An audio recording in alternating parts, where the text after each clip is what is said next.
¿Qué tal? Sean bienvenidos a este segundo tema de nuestro curso sobre la figura de Jesús. Qué importante es para nosotros, para los cristianos, pues conocer a nuestro Señor de la mejor manera. No lo podríamos abarcar, eso es definitivamente, ¿no?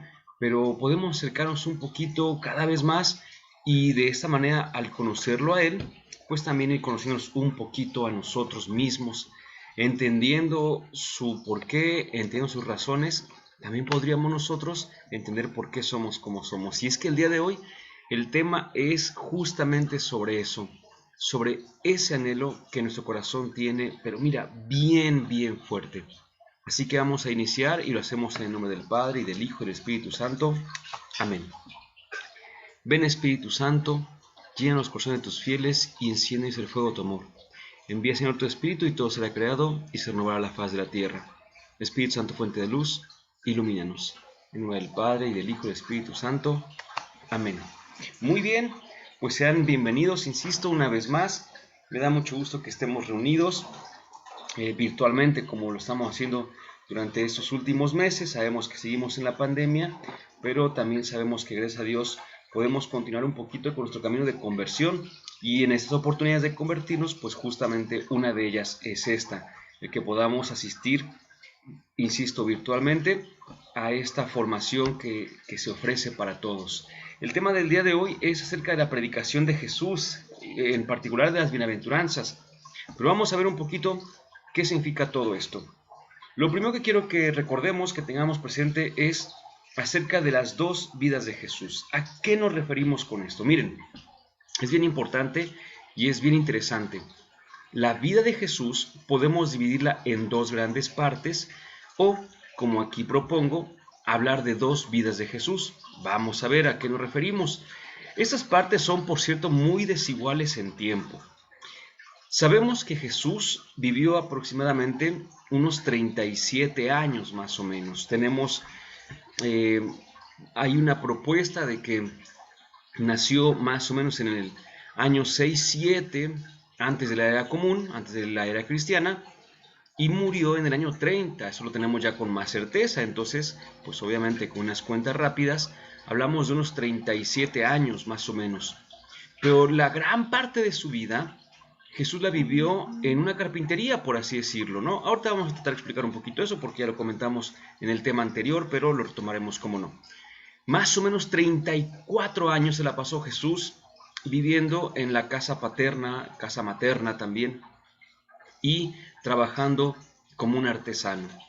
34 años, de 37, pues es evidentemente abrumador el tiempo de la vida ordinaria de Jesús a la vida que de momento llamaremos extraordinaria de Jesús. Entonces la primera es la que podríamos llamar su vida privada, que incluso algunos también le llaman la vida oculta de Jesús. Pero por otra parte tenemos lo que llamamos la vida pública del Señor, que también es conocida como el ministerio público de Jesús.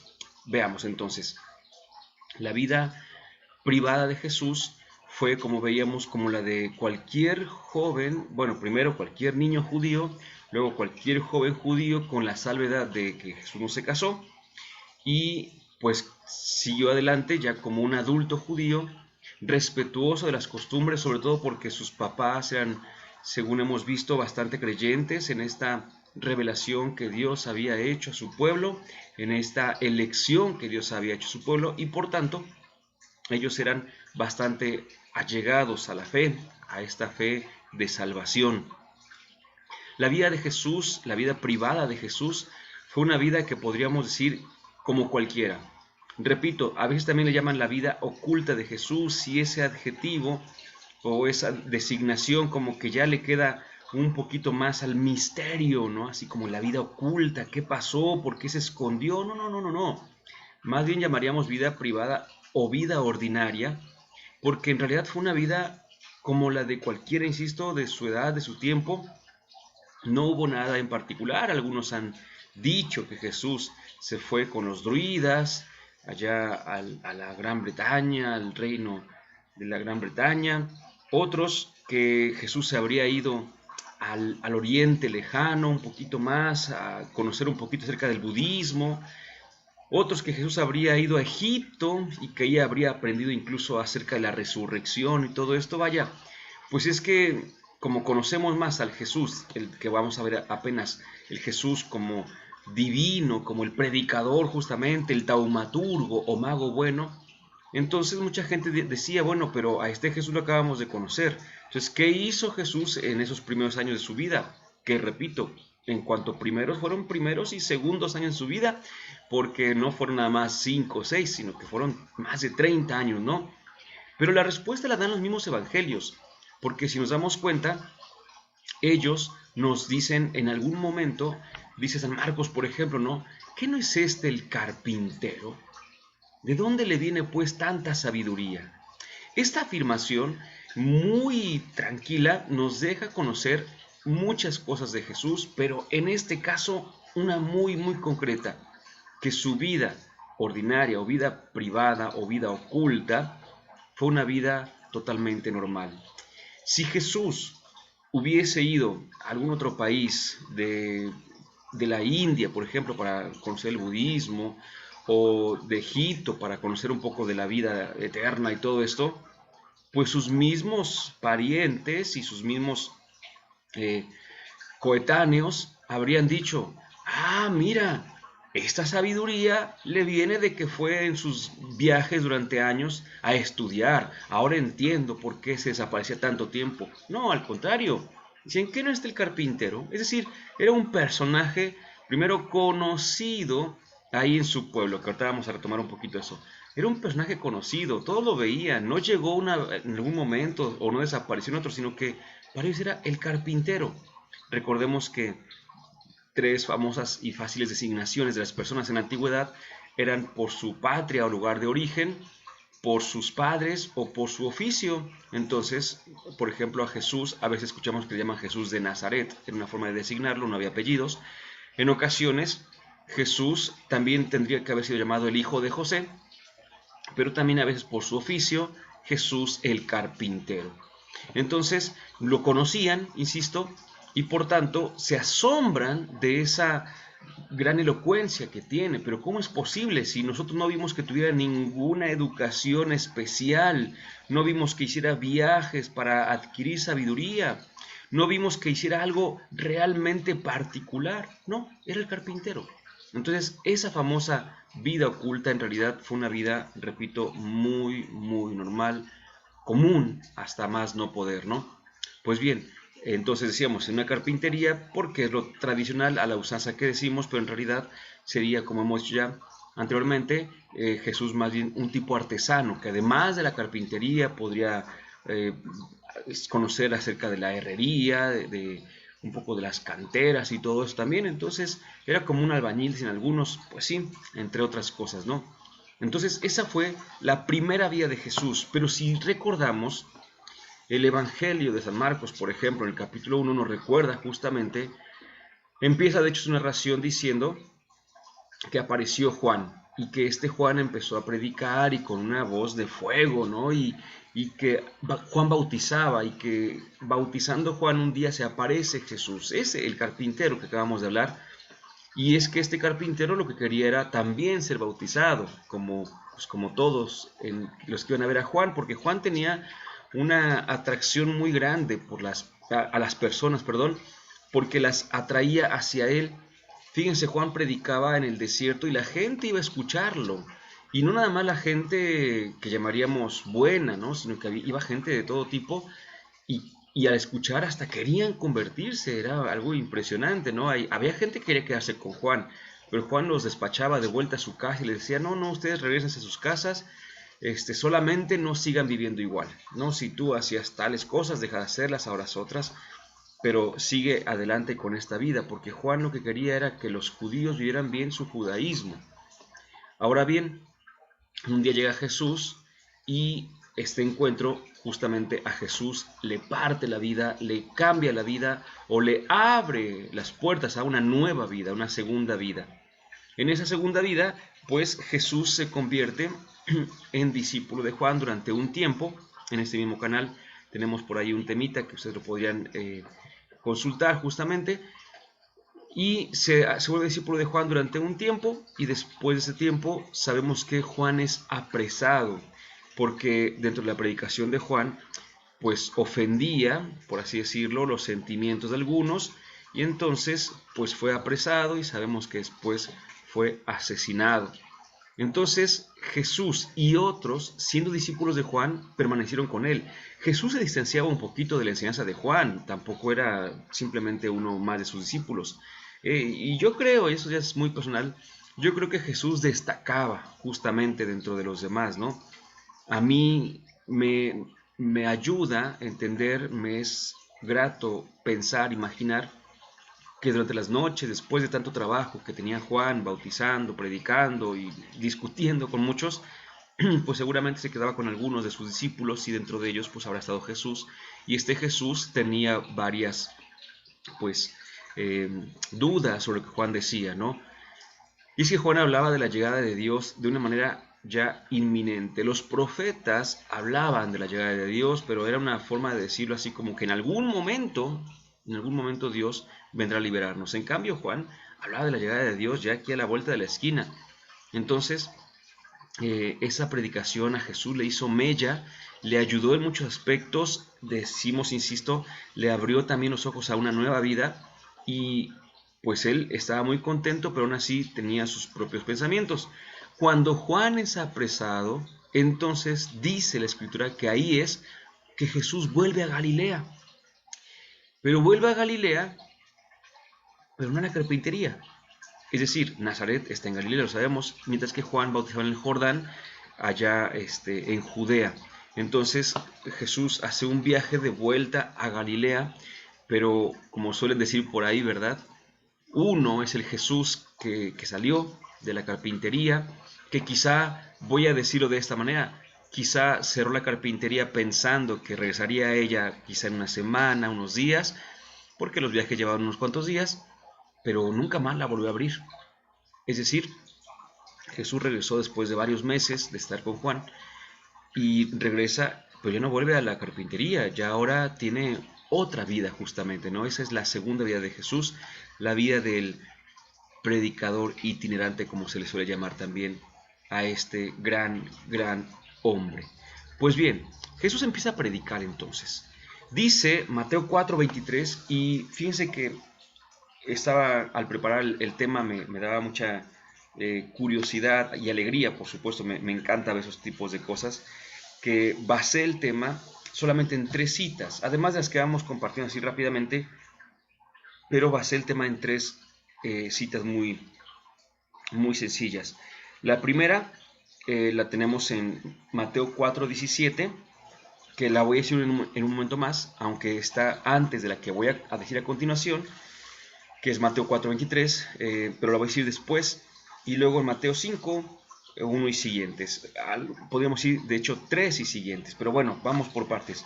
En Mateo 4:23 nos dice lo siguiente: recorría Jesús toda Galilea, enseñando en sus sinagogas, proclamando la buena nueva del reino y sanando las enfermedades y dolencias de la gente. Amén. Mateo 4:23 entonces. Fíjense qué interesante porque una de las cosas que hacía Jesús era recorrer. Caminaba, caminaba, caminaba, caminaba. Iba, a diferencia de su maestro Juan, que Juan, como ya dijimos, él predicaba en el desierto y quienes querían escucharlo pues tenían que ir a donde él estaba. Jesús no, Jesús va recorriendo toda Galilea. A mí me encanta la imagen porque, para empezar, cuando tenemos algún retiro, algunos ejercicios espirituales o algo así, y damos algunas indicaciones, alguna reflexión también puede ser, ¿no? Un tema muy sencillo, algo así, y no suele faltar, no es raro que esté allí la persona que dice, pues ojalá hubiera venido mi esposo para que escuchara esto, ojalá hubiera venido mi esposa para que escuchara esto, ojalá hubiera venido mi suegra, mi suegro para que escuchara eso, ojalá hubiera venido la catequista coordinadora, porque yo soy catequista y me mandó, pero la catequista coordinadora para que escuchara esto, ojalá hubiera venido el ministro para que escuchara esto, y empezamos a decir, ojalá, ojalá que vinieran todos y escucharan este mensaje. Yo creo que lo primero es que si nosotros estamos allí escuchando ese mensaje, es porque ese mensaje era para nosotros en primer lugar. Pero también En segundo lugar, estos mensajes no están destinados a que se queden con nosotros y ya. Entonces, primera parte, ese mensaje es para nosotros. ¿Por qué? Porque también nosotros estamos llamados a la conversión. No solamente aquellos a los que les vemos sus defectos, sino, repito, que también nosotros estamos llamados a la conversión. Dicho esto, entonces, ese mensaje no es ojalá que lo hubiera escuchado alguien más, sino qué bueno que lo estoy escuchando yo, para empezar. Segundo, como todo pueblo elegido, también hay personas elegidas. Y entonces, si yo he sido elegido para escuchar en primer lugar ese mensaje, ¿eso en qué me convierte? ¿En un avanzado? ¿En uno más grande? No, eso me convierte en un servidor. Entonces, Jesucristo tiene esta noción justamente de ser el servidor. Ha escuchado el mensaje que viene de Dios por medio de Juan, le da alguna voltereta por allí, pero después lo propone para los demás. Entonces, aquí viene una cosa interesante. Jesús no decía, ojalá que hubiera venido mi vecina, la que tanto habla mal de mí. No, sino que él, volviendo a Galilea, fue a buscar a su vecina. No estoy diciendo, estoy inventándolo nada más para poner un ejemplo. No hay ninguna parte de la escritura que hable sobre un pleito entre Jesús y una vecina, ¿no? Me refiero a que si Jesús fuera como nosotros, habría dicho, ojalá que hubiera venido mi familia para que escuchara esto. Pero Él no es como nosotros. Si Él cree que el mensaje que está escuchando es bueno que los demás lo conozcan, entonces se los llevo. Diría Jesús, se los llevo a donde estén. Y entonces empieza Jesús con una convicción enorme a recorrer toda Galilea. La misión de Jesús, la vida que llamamos vida pública, también llamamos ministerio público de Jesús. Y ministerio significa justamente servicio, servicio público de Jesús. Ministro significa servidor, ministerio significa, en este sentido, servicio. Entonces, Jesús empieza a servir a los demás. ¿Y qué es lo que hace? Recorre Galilea, pero no nada más la recorre y ya, sino que va por cada uno de los lugares a los que llega, va predicando. También sana, también cura dolencias. Ese es el tema de la siguiente semana. Primero Dios, el tercer tema, vaya, ¿no? Pero en este caso dice que antes de sanar las enfermedades y dolencias de la gente, Jesús enseñaba en las sinagogas, pero sobre todo proclamaba la buena nueva del reino. Qué hermoso, porque Jesús sabe que tenemos todos que escuchar esa palabra que viene de Dios, ¿no? Entonces él la empieza a proclamar, la empieza a predicar. A mí me llama mucha atención que conozco gente que es, humanamente hablando, y hago esa distinción, muy buena para predicar, buenísimos para predicar, pero al mismo tiempo conozco gente que se le dificulta predicar. Entonces, desde lo humano muchas veces pensamos que el buen predicador es aquel que desde que habla llama la atención, se apasiona, a veces alza la voz, a veces la baja un poco, atrae y demás. Bueno, humanamente eso es un don muy bonito y necesario, por supuesto, para muchas cosas. Pero cuando Dios elige a un predicador para que dé su mensaje, lo que avala no es la forma de predicar. Lo que avala es Dios mismo. El que dice, yo elijo a él, elijo a ella para que vayan y prediquen. Señor, pero ni siquiera sé hablar. Desde Moisés estamos así, ¿verdad? Yo soy tartamudo, decía Moisés. Y otros, ¿qué le voy a decir? Y ahora no sé. Y muchos peros para predicar la verdad, para hablar de la verdad. Y bueno, pues Jesús, yo quiero decir con esto que no sé, nadie sabe en ese sentido, no sabemos cómo predicaba Jesús. Sabemos que se dice que hablaba como quien tiene autoridad, y eso por una parte nos hablaría de alguien que está seguro en su forma de hablar. Es probable, es una grandísima, altísima probabilidad, pero también sabemos que la autoridad la da la coherencia de vida. Entonces, había algunos que Jesús, de hecho, le echa en cara a los fariseos. ¿Se acuerdan que decía, ustedes hagan lo que dicen, pero no hagan lo que hacen, porque ellos no hacen lo que dicen? Entonces, esa parte, ¿no?, en la cual vemos que la falta de coherencia en la vida también quita, resta autoridad. Por lo tanto, algo que sube autoridad es la coherencia de vida.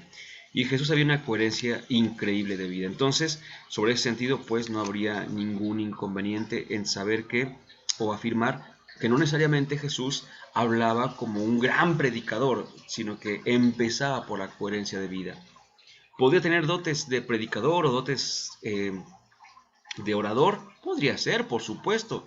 Y algunos dirán, yo no lo dudo, adelante, no pasa nada, la escritura no lo dice, pero creo que tampoco está fuera de lo lógico y tampoco está fuera de lo lógico que podamos decir que no se sabe realmente cómo predicaba Jesús, pero Jesús predicaba y predicaba mucho. Hay gente, y es esa frase en uno de los cursos con los que yo iniciaba mi camino de la predicación justamente, esa frase me llamó mucho la atención, me movió mucho, me responsabilizó mucho, pero también me hizo que la compartiera con otros. Y alguien decía, bueno, lo leí en un curso de formación de predicadores de José Prado Flores y de Salvador Gómez, que decía lo siguiente: el buen predicador habla porque tiene algo que decir, como Jesús tenía un mensaje que decir y quería predicar. En cambio, el mal predicador habla porque tiene que decir algo. Híjole, es cuando dices, es que quiero decir algo, pero pues no es que tenga algo que decir, sino que quiero, lo elijo y demás, entonces tengo que decir algo, ¿no? Y ya no hay libertad, sino que ya empieza a haber una forma de predicación hasta cansada, no sé cómo llamarla, ¿no? Pero bueno, Jesús definitivamente tenía algo que decir, tenía un mensaje para decir. ¿Cuál era este mensaje? ¿Cuál era el contenido de este mensaje? Pues seguramente que ya lo saben ustedes, el reino. ¿De qué hablaba Jesús? Del reino de Dios. Hablar del reino podría llevarnos a cualquiera de nosotros una tanda de ejercicios espirituales de un mes, podría llevarnos a cualquiera de nosotros a una búsqueda de investigación académica de varios meses. Hablar del reino podría llevarnos a mucho, o podría ser algo muy sencillo también. A mí me gusta aquello que alguna vez pudimos comprender. ¿Qué es el reino de Dios? Bueno, sabemos que el reino tiene ciertas características, ¿no? La verdad, la bondad, la justicia, el bien, la vida. Muy bien. El reino es donde Dios reina. Es una de las más hermosas definiciones que he escuchado, que he podido compartir. El reino de Dios es donde Dios reina. Para empezar, no es un lugar, obviamente, ¿no? Cuando decimos que Dios reina, pues en primer lugar, Dios quiere reinar en los corazones de cada quien. Algunas veces a mí me han preguntado, recuerdo mucho una vez que me preguntaron esto, ¿no? Una persona que decía, es que mi jefe es terrible, es injusto, no sé qué tanto, ¿qué puedo hacer para que cambie? ¿No? Y yo decía, pues tú nada. En ese sentido, si quieres, vive los valores del reino, es decir, vive la paciencia, la paz, la amabilidad, vive los valores del reino. Pero la verdad es que la conversión de la otra persona es trabajo de la otra persona con Dios, ¿sí? Y yo le decía, pues es que a quien le hace falta entonces el encuentro con Cristo para que lo cambie, pues es a él, a tu jefe. Y esta persona se molestaba mucho porque decía, no, es que cómo puede ser posible que me digas eso si yo lo que quiero es una respuesta ahorita. Pues no se puede, ¿no? No se puede porque el encuentro con Cristo es personal, la opción por Cristo es personal. Entonces, quien vaya a elegir la vida del reino, pues es cada uno de nosotros. Así pues, no podemos obligar a nadie a que crea. Y aunque oremos por la conversión de unas personas, al final siempre estará su decisión. Nuestra oración puede tocar su corazón para que decida o elija por Dios. Nuestra oración puede tocar sus vidas para que tengan esa apertura a la palabra del cielo que viene de nuestro Padre Dios. Pero no podemos nosotros con la oración cambiar a nadie. Eso es un trabajo personal de encuentro con Cristo. Entonces Jesús hablaba del reino. Aquí viene la segunda cita que está un poco antes de Mateo 4:23 que acabamos de leer. Y es Mateo 4:17. Y dice así: desde entonces comenzó Jesús a predicar y a decir: conviértanse, porque el reino de los cielos ha llegado. Amén. Fíjense qué bonito. Dice desde entonces, ¿a qué se refiere? Bueno, ya lo habíamos contado hace ratito. Leo un poquito antes, leo del 12, solamente para contextualizar, pero ya lo hemos escuchado. Dice así, Mateo 4:12, cuando oyó que Juan había sido entregado, se retiró a Galilea. ¿Sí? Pero dejó Nazaret, así le llama en este momento Mateo, dejó Nazaret y se fue a residir a Cafarnaúm, junto al mar, en territorio de Zabulón y Neftalí. Fíjense qué bonito, ¿por qué dejó Nazaret? O Nazaret, como le llaman aquí. Primero, Nazaret era un lugar muy desconocido. En el Antiguo Testamento no se menciona Nazaret para nada. Eh, Algunos historiadores hacen una lista de ciudades de aquellos tiempos y ni por aquí pasa Nazaret, ¿no? Era un lugar enclavado allá, lejos, que no era para nada accesible para predicar el reino. Entonces Jesús se fue a Cafarnaúm, ya sabemos, a la casa de Pedro, y de esta casa de Pedro pues tenía un mayor acceso a todos los lugares a los que quería recorrer. Entonces por eso se fue a Cafarnaúm, y dice que desde entonces, después de que Juan fue apresado y después de que él se incorporó a Cafarnaúm, ya en Galilea por supuesto, dice, comenzó Jesús a predicar y su mensaje era este: conviértanse, porque el reino de los cielos ha llegado. Fíjense cómo la inminencia de Juan Bautista, que Juan Bautista decía sobre el final, Jesús la transforma en el reino, pero el reino que libera, el reino que sana, el reino que salva, no el reino que juzga, que condena, sino el reino que salva. Así pues, es necesario convertirse para que este reino se haga presente en nuestras vidas y pueda seguir adelante. El contenido, pues, de la predicación de Jesús es el reino. Recuerden eso. Siempre Jesús va a estar, dicen por ahí, es que Jesús estaba apasionado por el reino. Y cómo no, por supuesto, porque después nos vamos a dar cuenta de que Jesús es el mismo reino de Dios. Si bien es cierto que el reino no es un lugar, podríamos afirmar que el reino es una persona, y es Jesús. En Jesús encontramos la presencia de Dios, el reino de Dios, ¿no? En Jesús encontramos la coherencia de vida, en Jesús encontramos el mejor lugar, permítame llamar así, donde Dios reina, donde se viven los valores que Dios quiere para cada uno de nosotros. Entonces el reino se hace presente en Jesús. No es que Jesús se autopredicara, sino que Jesús predicaba una vida como la suya. Y bueno, es el punto importante. Ahora bien, tenemos que entender otra cosa, que cuando predica Jesús, cuando enseña Jesús, no lo hace como lo hacemos nosotros el día de hoy. O sea, démonos cuenta, por ejemplo, que estamos usando un dispositivo electrónico, un medio virtual, una aplicación, unas diapositivas, y hablando aquí tranquilamente. No, Jesús no enseñaba así para nada. Llevamos un rato haciendo alusión a algunas frases y definiciones. Jesús no haría eso. Jesús hablaba, enseñaba y predicaba como se hacía en aquellos tiempos. Jesús de hecho no fue el primer predicador del reino, hubo más. Jesús de hecho no fue ni siquiera el primer predicador en general. En realidad también hubo más. Buenos predicadores, no sé, se me ocurre Apolo, que menciona el libro de los Hechos Apóstoles, que dice que era un hombre elocuente, buenísimo, ¿no? Entonces, había buenos predicadores en aquellos tiempos, y Jesús fue, para algunos, otro predicador más. No para todos, por supuesto, pero sí para algunos. Jesús hablaba, pues, del reino, como algunos otros, pero Jesús lo hizo también a la usanza. Entonces, una de las formas clásicas de Jesús de hablar del reino fue a través de parábolas. ¿Sí? Jesús predicador era un Jesús que con su palabra confrontaba. Muchas de las parábolas que cuenta Jesús eran medianamente conocidas en aquellos tiempos. ¿Por qué digo medianamente conocidas?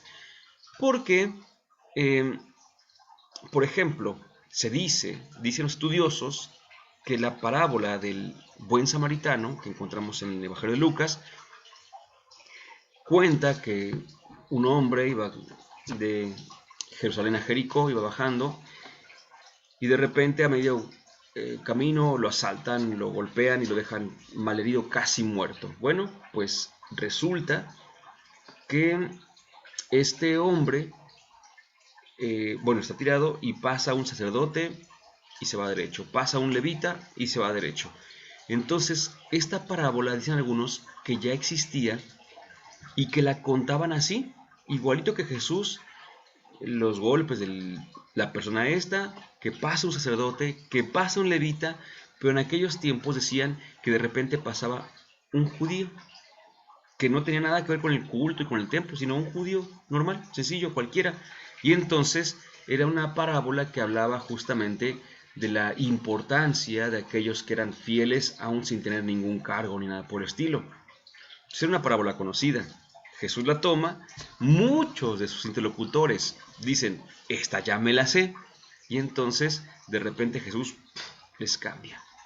Y le dice, y de repente pasa un samaritano. Entonces, para ellos fue un momento, vaya, que les confrontó muchísimo para empezar, en el sentido de la parábola misma, de la letra misma, pero también les confrontó mucho en su vida, porque dijeron, bueno, ¿y ahora qué? ¿Qué continúa? ¿Qué sigue, no? Si los samaritanos ya nos están adelantando, pues sí, Jesús lo dijo después, que se adelantan no solamente los samaritanos, sino los pecadores, los enfermos, las prostitutas, decía, aventajan a muchos en el reino de los cielos. Entonces es cosa de que aprendamos pues que la predicación de Jesús no es para endulzar oídos. Actualmente vemos a mucha gente que, que le gusta ir a escuchar a algunas personas. Pero alguien decía alguna vez lo siguiente, ¿no? Y ustedes deben recordarlo. Si se acuerdan, Herodes, el que metió a la cárcel a Juan, pues bajaba a escucharlo, le gustaba mucho escucharlo, el mensaje de Juan, lo que Juan decía de Dios, pero su vida seguía igual. Y no falta quien ha visto esto y ha dicho que muchos de nosotros somos así, que nos gusta mucho escuchar la palabra de Dios, nos gusta mucho escuchar el mensaje que viene de Dios, pero nuestras vidas siguen iguales. Entonces, sí hay que tener mucho cuidado porque, repito, Jesús no viene a endulzar oídos. Jesús no viene a decirnos lo que queremos escuchar. Jesús viene, en primer lugar, a darnos un mensaje de salvación y lo está diciendo. Ahora, este mensaje que lo dice en parábolas principalmente, trata del reino, pero el reino es un cúmulo de exigencias. Sí, es lo que decía, Jesús no viene a endulzar el oído y Jesús viene a confrontar también. Entonces, este cúmulo de exigencias es justamente lo que a muchos no les gusta. A muchos les gusta cuando Jesús habla de la paciencia de Dios, de la misericordia, de todo esto, y está excelente, hay que escucharlo, necesitamos escucharlo también. Pero cuando Jesús empieza a ponerse un poquito intenso y exigente, híjole, ya no. Ya van a ver a qué me refiero, van a ver a qué me refiero ahorita en un momentito más. Ya no nos gusta, pero bueno, volvamos entonces. Jesús predica con fuerza, como quien tiene autoridad, decíamos. Predica de una manera aguerrida, predica de una forma en la cual sus palabras, decíamos, confrontan a sus interlocutores. Pero hay un momento muy importante en donde Jesús no habla propiamente con parábolas, sino que utiliza los llamados macarismos. ¿Qué son los macarismos? Bueno, nos referimos en primer lugar a las bienaventuranzas. Y es que resulta que la palabra bienaventuranza, justamente en griego, cuando dice Jesús bienaventurados, dice Makarioi, que es justamente felices, dichosos, bienaventurados. Incluso algunas de sus Biblias, en lugar de decir bienaventurados tales, dirá felices tales. En esta edición de la Biblia de Jerusalén, que es la quinta edición, dice dichosos los pobres de espíritu, cuando generalmente hemos escuchado bienaventurados los pobres de espíritu, alegres los pobres de espíritu, felices los pobres de espíritu. Por eso se llaman, repito, macarismos, porque macario significa alegría. Sí, macarios significa alegría, significa dicha, un gozo muy grande. Entonces, una vez bueno, lo voy a contar de acuerdo con San Mateo, porque dije que de ahí estoy tomando las citas. Ya hablamos de Mateo 4:23, Mateo 4:17, y ahora vamos con Mateo 5:3 y siguientes. Ahorita voy a hacer una aclaración junto con Lucas. Bueno, pues esta predicación se le conoce como el sermón de la montaña o el sermón del monte. También se le llama el discurso inaugural, es decir, fue la primera predicación que se aventó Jesús según el Evangelio de Mateo. Tenemos que decir algunas cuestiones. Vamos a ir brevemente, porque solamente vamos a ir mencionando, por supuesto, pero vamos a ir en el sentido. Primero vamos a hacer alusión a ciertos detalles de las bienaventuranzas según San Mateo, porque las bienaventuranzas también aparecen en el Evangelio de San Lucas, pero con otros contextos, ¿sí? Así que necesitamos enfocarnos un poquito más en Mateo, porque es de quien estamos pensando, en quien estamos pensando. Segundo, cuando decimos que es el discurso inaugural, ¿a qué se refiere? Por eso nos gusta mucho hablar de Mateo, porque Mateo lo propone de una manera espectacular. Primero, sobre ese segundo punto, Mateo intenta y lo consigue, para el ojo que está atento lo consigue. Mateo intenta proponer en Jesús al nuevo Moisés. Hay muchos datos para hablar de eso, pero por ejemplo, antiguamente a Moisés se le atribuían los 5 primeros libros de la Biblia en general actualmente, por supuesto, pero en su tiempo pues era de lo que llamamos Antiguo Testamento, ¿no? La Torá, los 5 primeros libros de la ley, la Torá. Después el Antiguo Testamento para los judíos adquiere el nombre de Tanaj, donde la T inicial hace alusión a los primeros 5 libros de la ley, y para nosotros es Antiguo Testamento, y esos primeros 5 libros los llamamos Pentateuco. Pero bueno, se le atribuían a Moisés estos 5 libros, 5 obras, y entonces cuando Mateo presenta a Jesús como el nuevo Moisés, dice, si Moisés tiene 5 intervenciones, una por cada libro, muy interesantes, entonces Jesús también tendrá 5 intervenciones en mi evangelio, dirá Mateo. La primera es justamente el discurso inaugural, las bienaventuranzas, capítulos 5 al 7. La segunda intervención grande es el que llamamos el discurso apostólico, que está en el capítulo 10 de San Mateo. La tercera grande intervención y predicaciones todas, por supuesto son discursos, son grandes discursos, es el discurso parabólico en Mateo 13, ahí están las parábolas de Jesús. La cuarta intervención es el discurso eclesial en el capítulo 18 de San Mateo, y la quinta intervención, la quinta alocución de Jesús es del capítulo 24-25 de su evangelio, de Mateo obviamente, con el discurso escatológico, ¿sí? Ahí tenemos entonces que Mateo presenta a Jesús mediante 5 grandes discursos, y estos son esos discursos. Pues nos estamos fijando únicamente en el primero, en el que se llama el discurso inaugural. Repito, discurso inaugural, discurso apostólico, discurso parabólico, discurso eclesial y discurso escatológico. Pero pensando solamente en el primero, al que llamamos el Sermón del Monte, por eso es que Jesús se sube al monte en Mateo. Si vemos a Lucas no se sube al monte, en Mateo sí, porque dice que, repito, porque decimos que lo quiere hacer semejante a Moisés, y Moisés sube a la montaña para hablar con Dios y para bajar con las tablas de la ley escritas. Y como siempre se ha dicho, que Jesús como nuevo Moisés también da la nueva ley, y esta nueva ley ya no está escrita en tablas de piedra, sino que está escrita en los corazones de carne de las personas. Así pues, las bienaventuranzas resultan ser un discurso impresionante. Ahora bien, voy a decir una cosa que espero que no nos confunda. De que Jesús dijo las bienaventuranzas, los estudiosos en general no tienen ninguna negativa ante esto. Pero se suele proponer que las bienaventuranzas fueron dichas durante mucho tiempo, no en un solo momento, sino que Mateo, y no solamente Mateo, sino los predicadores, los primeros evangelizadores, unieron las bienaventuranzas que Jesús fue diciendo en un solo discurso, y en ese discurso, pues el que nos llega a nosotros como justamente el discurso de las bienaventuranzas. Pero lo más probable es que estas bienaventuranzas hayan sido dichas por Jesús en muchos momentos. De hecho, tenemos por ahí algunas otras, ¿no? Por ejemplo, cuando dice Jesús a Pedro, bienaventurado tú, Simón, hijo de Juan, porque esto no te lo ha dicho ni la carne ni la sangre, sino mi Padre que está en los cielos.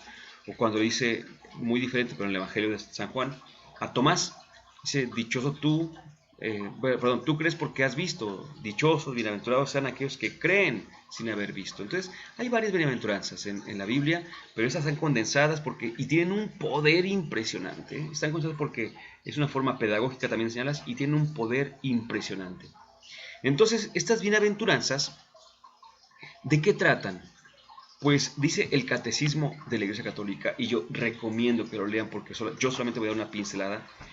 Dicen el Catecismo que las bienaventuranzas tratan del tema principal del ser humano, que es la felicidad. Híjole, cuando hablamos de felicidad, hablamos de muchas cosas y a veces hablamos casi de nada. Todos queremos ser felices. Nadie en este mundo quiere no ser feliz. Y si acaso desea algo que pudiera parecer como negativo, pues la verdad es que lo quiere porque cree que eso le es mejor que otra cosa. Todos queremos ser felices. A mí me ha tocado últimamente, hace unos días fui a dar una predicación para niños. Yo siempre he dicho que los niños son un público muy exigente, muy exigente. Hay que decir las cosas claramente, sin rodeos y repito, muy claro, ¿no? Entonces les preguntaba acerca de su futuro y eso salía a relucir. Lo que todos quieren es ser felices, ¿sí? Algunos querrán ser futbolistas, pero futbolistas felices. Otros querrán ser científicos, pero científicos felices. Otros querrán ser músicos, pero músicos felices. Nadie quiere ser un fracasado en la vida. Todos queremos ser felices, ¿sí? Entonces hay que preguntarnos, porque depende de nuestras edades. Sabemos que nadie tiene la vida comprada, pero depende de nuestras edades. Hay otros que estamos todavía como que ya a la mitad de la vida. Y hay que preguntarnos cómo vamos con eso de la felicidad. Ya la estamos alcanzando, ya la encontramos, ya la distinguimos, o quizás seguimos equivocándonos con qué es la felicidad, ¿no? Pues bien, Jesús nos propone un camino de felicidad. Muy sencillo en el comprender, pero harto difícil o bastante difícil, harto bastante no, es harto difícil o bastante difícil de vivir justamente, porque fíjense, uno dirá, ¿dónde está la dicha? ¿Dónde está la felicidad? Y nosotros decimos, la felicidad está en una vida lograda, la felicidad está en que alcancemos aquello que nos hemos propuesto, la felicidad está, y empezamos a decir un cúmulo de acciones, de omisiones que nos hagan bien, de títulos, de alcances, vaya, que no es que sean malos de sí mismos, eso es también otra cosa que hay que decir, pero que a veces nos pueden confundir un poquito. Fíjense dónde está, según Jesús, la felicidad. Dice, dichosos los pobres de espíritu, porque de ellos es el reino de los cielos. Acuérdense que hablamos del reino, ¿sí? Es decir, ¿quieres ser feliz? Tienes que ser pobre de espíritu. Híjole, y a mí que me encanta ser riquísimo de espíritu. Es más, San Lucas dice, dichosos los pobres. Y dirá uno, no, hombre, si a mí no me gusta ser pobre está feo, ¿no? Dichosos los humildes. Híjole, camino de felicidad, camino seguro de felicidad. Camino seguro de felicidad es la humildad, ¿sí? Dichosos los que lloran, porque ellos serán consolados. Aquí hay que hacer una aclaración. No se trata de cualquier llanto, sino se trata del llanto por causa del reino, ¿sí? Y lo sabemos porque todo está en consonancia justamente con el mensaje. Dichosos los que tienen hambre y sed de justicia. Fíjate, no es dichoso el que tiene hambre y sed, sino que tiene hambre de justicia, sed de justicia. Dichosos los misericordiosos, como nos falla esa muchísimo, ¿verdad? Queremos ser felices, seamos misericordiosos, y al ser misericordiosos alcanzaremos la dicha. Queremos ser felices, busquemos la justicia, y entonces tendremos dicha. Dichosos los limpios de corazón, porque ellos verán a Dios. Y esa limpieza de corazón, híjole, si hiciéramos dicen por ahí también un electrocardiograma, a lo mejor en lugar de aparecer estas ondas que siempre aparecen. Si fuera un electrocardiograma espiritual, a lo mejor se vería todo borroso, ¿verdad? Necesitamos estar limpios de corazón. Pero para allá vamos, y es la llamada que tenemos. Y fíjense cómo, dichosos los que trabajan por la paz, dichosos los perseguidos, ahí viene también la clave, por causa de la justicia, porque de ellos es el reino de los cielos. Dichosos al fin serán cuando los injurien y los persigan, y cuando, por la causa de Jesús, los acusen en falso de toda clase de males. Todo esto no quisiéramos vivirlo, pero elegir a Dios, elegir su predicación, su mensaje, su palabra, es camino seguro de felicidad. La predicación de Jesús, decíamos, no viene a endulzar oídos, sino que viene a ofrecernos una vida diferente, una visión diferente, una vida de conversión. Y es que las palabras de Jesús son fuertes, muy fuertes. Seguramente que todos hemos cantado o escuchado este cantito que dice: Señor, ¿a quién iremos? Señor, ¿a quién iremos? Tú tienes palabras de vida. Fíjate qué bonito. Señor, ¿a quién iremos si tú tienes palabras de vida? Es decir, nosotros escuchamos mucho, muchísimas cosas, pero algunas cosas que escuchamos son vanas, no dicen nada. Otras, en cambio, son muerte, nos van acabando poco a poco. Pero alguien tiene palabras de vida eterna. Señor, ¿a quién iremos si solo tú tienes palabras de vida eterna? Y me encanta el contexto de esa lectura, porque es el capítulo 6 de San Juan. Ha hecho Jesús la multiplicación de los panes, de acuerdo con la narración de San Juan, y entonces empieza a predicar justamente. No repito que las predicaciones de Jesús no eran para endulzar oídos, sino para invitar a un estilo de vida muy concreto, y empieza a predicar Jesús acerca no solamente del pan multiplicado, sino del pan de vida. Y empieza a predicar que el pan de vida, pues es Él a través de su cuerpo, ¿no? Dice: mi cuerpo es verdadera comida y mi sangre es verdadera vida. Yo soy el pan de vida que ha bajado del cielo. Y empieza a predicar de una manera muy clara, sencilla. ¿Quieres obtener el cielo? Come mi carne, come mi cuerpo. Y muchos de los que estaban allí dijeron: este está loco, ¿cómo vamos a comer su carne? ¿Cómo vamos a beber su sangre? Muchos judíos, para empezar a hablar de la sangre, ya estaba vetado para ellos. Entonces, que Jesús les dijera eso, pues muchos empezaron a ir, pero no solamente gente que medio le conocía, sino también de sus discípulos. Muchos discípulos de Jesús, ese día que lo escucharon con esa afirmación, con esas afirmaciones tan fuertes, se empezaron a ir. Entonces, de repente, ve Jesús a los 12. A mí me gusta pensar, me encanta pensar, que los agarró a medio paso, a punto, a media duda, a punto de irse. Dice Jesús entonces: ¿y ustedes también quieren irse? ¿Cuándo se van a ir? Y responde Pedro, ese Pedro que tenía respuesta para todo, aunque a veces todas las respuestas que daba estaban mal, pero en ocasiones era iluminado.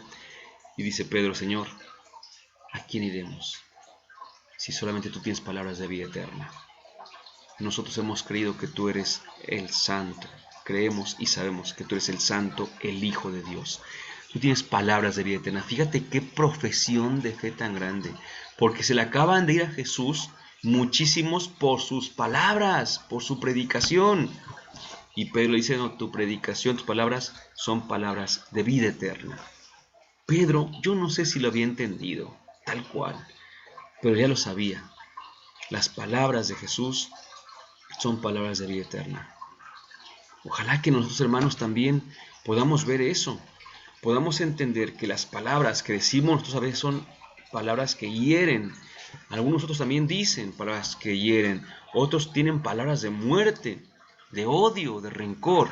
Si queremos ser felices, tenemos que escuchar las palabras de Jesús, la predicación de Jesús. Solamente así Jesús va a recorrer toda Galilea y también todo nuestro ser, predicándonos así el mensaje que viene de Dios. Dulce Madre, no te alejes, tu vista de nosotros no apartes. Ven con nosotros a todas partes y nunca solo nos dejes. Ya que nos proteges tanto como la Madre, haz que nos bendiga el Padre, el Hijo y el Espíritu Santo. Amén. Muchísimas gracias.